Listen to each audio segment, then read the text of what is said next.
149 grammes pour un N et 129 grammes pour celle-ci. Aujourd'hui, on a passé la barre d'équilibre du kilo là, les filles. Qu'est-ce que ça vous inspire? Deux naissances supplémentaires aux autres bovins et puis les avoir vus de très près. Bon, il y a deux choses. La première, je trouve qu'il y a un côté magique avec le panda. Et ça, c'est la première chose. La deuxième chose, c'est que moi, je suis amoureux des zoos. Je suis amoureux des zoos.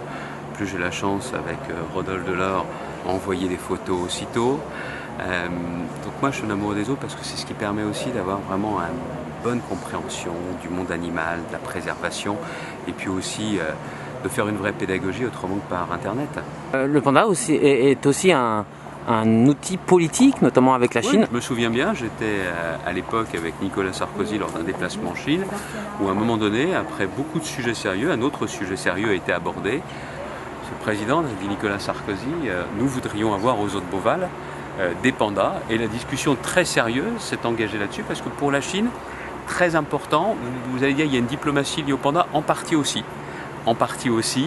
Et c'est vrai que j'étais là à la jeunesse, à l'époque Patrice Martin-Lalande qui était parlementaire avant Guillaume Pelletier, et lui aussi était partie prenante de cette discussion avec Rodolphe.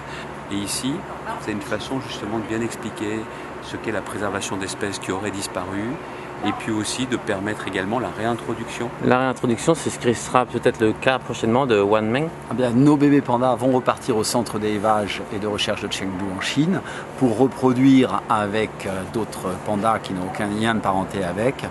Peut-être pour être réintroduits, leurs descendants pourraient être réintroduits. On fait en Chine surtout ce qu'on appelle du renforcement de population, c'est-à-dire dans des régions, des forêts où il ne reste que 4 ou 5 pandas. La diversité génétique n'est pas suffisante, donc l'espèce s'éteindrait d'elle-même dans ces régions. Donc il faut réintroduire des pandas nés en parc zoologique, en centre d'élevage.